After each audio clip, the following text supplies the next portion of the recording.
What if the treasure you've been searching for has been within you all along? The Alchemist by Paulo Coelho is a modern fable about chasing dreams, listening to your heart, and unlocking the mysterious forces that guide our lives. It follows Santiago, a young shepherd, on a journey across deserts and through love, loss, and wonder, all in pursuit of a dream he doesn't fully understand. But this isn't just his story. It's ours. This book is for anyone who's ever felt there's more to life than routine, for those who believe in signs, soul, and destiny. It's a reminder that the world will rise to meet you the moment you dare to follow your purpose. Because, as Coelho says, when you want something, all the universe conspires in helping you to achieve it. Part 1. The Boy and the Dream. Santiago is a young shepherd in the rolling hills of Andalusia, Spain.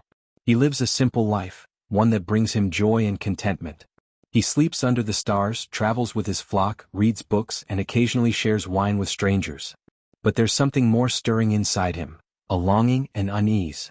He has the same dream twice. In it, a child leads him to the base of the Egyptian pyramids and tells him he will find a treasure there. When he wakes, the dream leaves him with a sense of urgency. It feels important, prophetic. So he seeks the advice of a gypsy woman. She listens carefully, then confirms what Santiago suspects. He must go to Egypt. The treasure is real. Shortly after, Santiago meets a strange old man who introduces himself as Melchizedek, the king of Salem. Melchizedek tells him that every person has a personal legend, a destiny, a purpose, a reason for being, and that the only way to true fulfillment is to pursue that legend. You must always know what it is that you want, the old king says.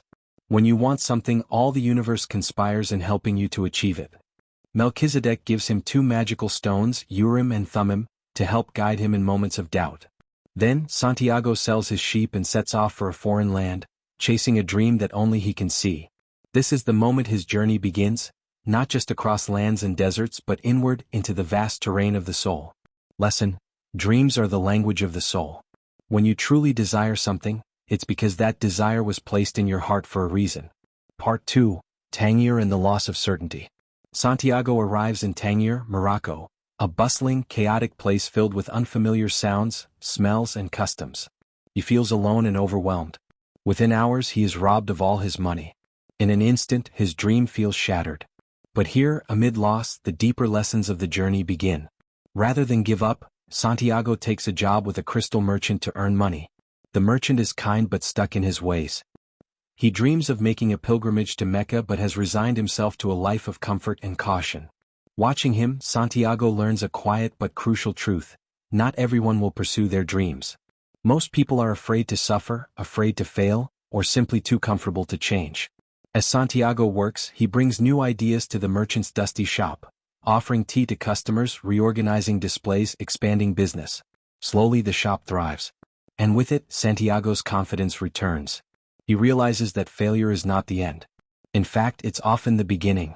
People learn early in their lives what is their reason for being, Coelho writes. Maybe that's why they give up on it so early too. But the soul never forgets. Lesson: failure, loss, and discomfort are part of the path. They are not signs to quit, but invitations to grow. Part 3. The Caravan Across the Desert. With enough money to continue, Santiago joins a caravan bound for Egypt. The journey will take him across the vast Sahara, a place of danger and beauty, silence and storms. As the caravan moves forward, Santiago befriends an Englishman who is studying alchemy, the ancient art of turning lead into gold. The Englishman speaks of a mystical figure known only as the alchemist, a man said to hold the secrets of the universe.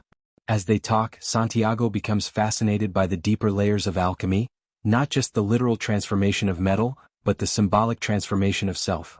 The caravan's leader speaks little but watches everything.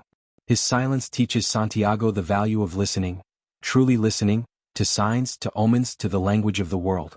Coelho describes this as the soul of the world, an invisible force that connects all things, a shared spiritual current that moves through dreams, nature, people, and events. To follow your personal legend, you must learn to read the omens it sends you.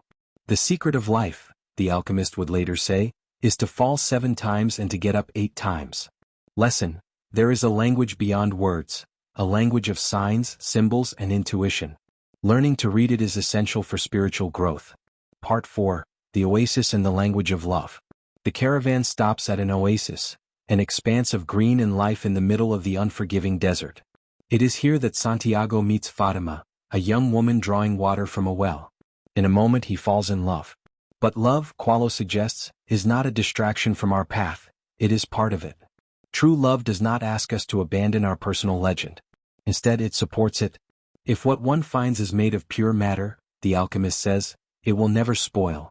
And one can always come back. If what you had found was only a moment of light, like the explosion of a star, you would find nothing on your return. Fatima understands this. She tells Santiago to go after his treasure, to fulfill his purpose. I'm a woman of the desert, she says. I know that men must go away in order to return. Through her, Santiago learns that love is not possession. Love is trust. Lesson: real love empowers your journey. It honors your dreams, not replaces them. Part 5. The Alchemist and the Inner Journey. At last, Santiago meets the legendary alchemist, a wise, powerful figure who becomes his guide. The alchemist does not give answers. He poses questions. He challenges Santiago to listen, to risk, to transform. There is only one way to learn, the alchemist tells him. It's through action. Everything you need to know, you have learned through your journey. Together, they travel deeper into the desert. Santiago is tested by war, fear, and doubt. At one point, he must perform an impossible task, to turn himself into the wind or be killed. It is here that he surrenders completely to the soul of the world, calling on the elements to help him. The desert listens. The wind responds. The transformation happens, not of body but of spirit. He realizes that everything is connected. That God speaks through the desert. That the treasure is not something outside of him, it is within. The alchemist picked up a book that someone in the caravan had brought. Leafing through the pages, he found a story about Narcissus. What a lovely story, he says. But it's a shame the author gave it a moral. The real lesson, Qualo implies, is not moral. It's mystical. Lesson: mastery of self is the real treasure. The journey is the alchemy. Part 6. The Return and the Real Treasure. After all the miles, Santiago reaches the pyramids. He weeps with joy. But as he begins to dig, he is attacked by robbers. They beat him and mock him for his foolish quest. One of them tells him, "You're not going to die. You're going to live, and you're going to learn that a man shouldn't be so stupid. I had a dream once. It said I'd find treasure under a tree in an abandoned church in Spain." In that moment, everything clicks. That's where Santiago had his original dream. That's where his journey began. He returns home, retraces his steps, and finds the treasure buried beneath the tree where he first slept with his sheep. It was always there. But had he not left, not risked, not journeyed, he never would have found it. The treasure is real. And so is the journey. Lesson: sometimes you must go far to discover what was always near. The journey is not to find the treasure, but to become the person who can see it. The Alchemist is more than a novel, it's a call to action for the soul. Beneath the story of Santiago lies an urgent invitation: to listen to your heart, to honor your dreams, to embrace the path that is uniquely yours. Too often, people trade their passions for safety, their dreams for comfort. They settle. They silence the longing inside them. But Qualo reminds us that this longing is sacred. It's the whisper of your personal legend. The desert, the alchemist, the omens, the treasure. These are not just symbols in a story. They are symbols of your life. Of the voice that calls you to something greater. Yes, there will be fear. Yes, there will be loss. But there will also be magic, connection, revelation. And if you persist, if you trust, you will discover that the universe was never against you. It was only waiting for you to believe. You will never be able to escape from your heart, Qualo writes. So it's better to listen to what it has to say. What does your heart say? That is the real treasure. And now it's your turn to go and find it.